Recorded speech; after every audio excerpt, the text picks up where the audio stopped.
Assalamualaikum warahmatullahi wabarakatuh. Halo semuanya, perkenalkan kami dari SMA Negeri 46 Jakarta akan membawakan podcast yang bertemakan tentang sejarah demo mahasiswa pada tahun 1998. Sebelumnya kita perkenalan diri dulu ya. Perkenalkan, aku Yura Tenasya dari kelas 10 4. Aku Dindanya Syakira dari kelas 10 4. Aku Hafiza Zalia Renata dari kelas 10 4. Oke teman-teman, jadi kita itu sekarang hidup di era reformasi. Era reformasi itu dimulai pada tahun 1998 sampai 2023 sekarang.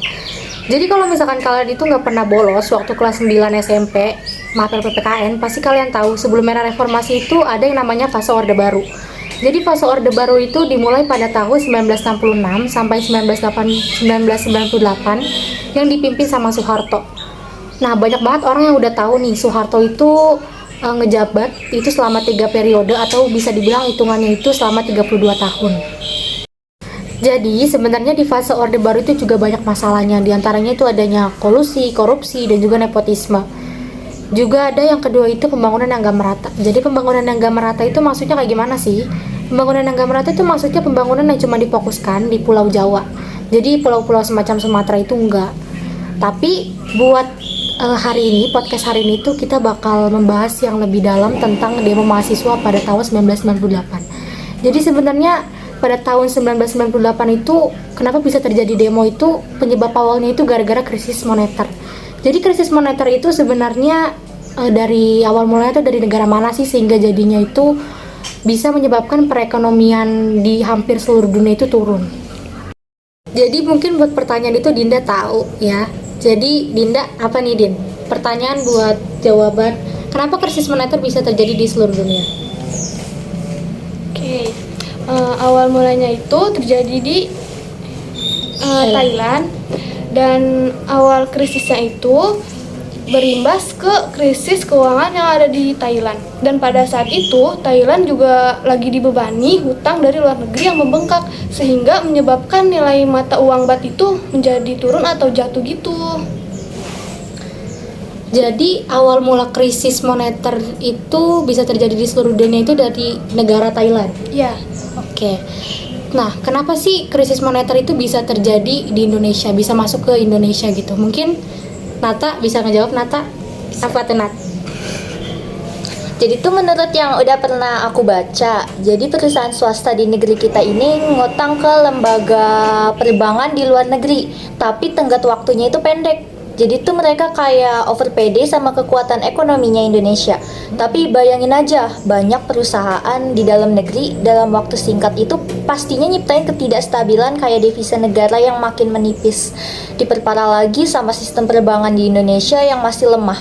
Akhirnya semuanya kena dampak. Jadi semua tuh karena hutang, jadi image kita di investor asing sama domestik itu udah banyak utang lah istilahnya. Mereka jadi nggak percaya, terus jadi pesimis sama ekonomi Indonesia. Nah itu dia akhirnya rupiah terjun bebas, maka jadinya krisis moneter. Jadi kan tadi udah dijelasin kenapa krisis moneter bisa masuk ke Indonesia, bisa kayak menurunkan perekonomian di hampir seluruh dunia. Terus awal negaranya itu krisis moneter dari negara mana. Jadi sekarang tuh kita masuk ke kericuhan yang terjadi di demo mahasiswa tahun 1998. Jadi dulu tuh aku sempat baca artikel tentang itu, kalau misalkan mereka tuh pas ngajuin unjuk rasa gara-gara krisis ekonomi, itu tuh sempat ada 4 mahasiswa Trisakti yang kena tembak dari aparat keamanan. Iya benar, makanya itu masyarakat pasti jadi marah lah gara-gara kejadian itu. Oke, mereka itu kan awalnya unjuk rasa secara damai kan, cuman karena mereka bentrok sama aparat keamanan, jadi ada tragedi 4 mahasiswa ini yang kena tembak. Dan pastinya suasana makin ricuh dong, masyarakat juga pasti marah. Ada juga pembakaran bangunan, Ada yang ngelakuin ya, ada yang ngelakuin pembakaran. Terus pembakaran fasilitas umum gitu, dan pastinya juga ada orang yang suka provokasiin orang-orang gitu loh. Terus demo ini tuh berlanjut terus di depan kampus Trisakti yang awalnya cuma di situ, lama-lama ya makin luas karena makin banyak orang yang ikut demo.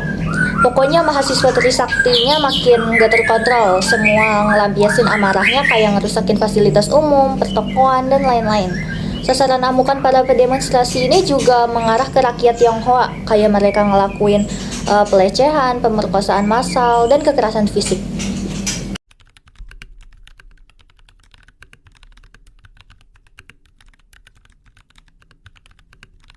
Saya memutuskan untuk menyatakan berhenti dari jabatan saya sebagai Presiden Republik Indonesia terhitung sejak saya bacakan pernyataan ini pada hari ini.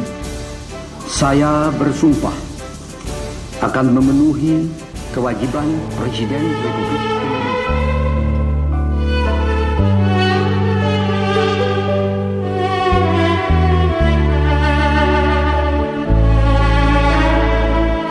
Masih berhubungan dengan etnis Tionghoa. Jadi tuh ada seorang aktivis HAM namanya Ita Marta Dinata. Jadi tuh dia itu seorang aktivis HAM yang mau memberikan kesaksian di PBB mengenai pemerkosaan massal yang terjadi di Mei 1998, dibunuh secara sadis. Jadi tuh si Ita Marta Dinata ini seorang aktivis HAM yang tadinya mau memberikan kesaksian, tapi pada 9 Oktober 1998 yaitu ditemukan tewas di kamarnya dengan sebatang kayu yang menancap di anusnya. Oke, sesuai yang sudah dijelaskan tadi mengenai kronologi 1998, sebenarnya masih banyak lagi kejadiannya, tetapi kita cukup membahasnya sampai sini saja.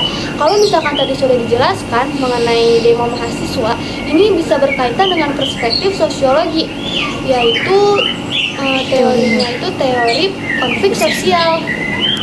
Nah, bagi yang nggak tahu teori konflik sosial adalah adanya pihak yang memiliki kepentingan yang saling bertentangan dan harus melibatkan dua belah pihak.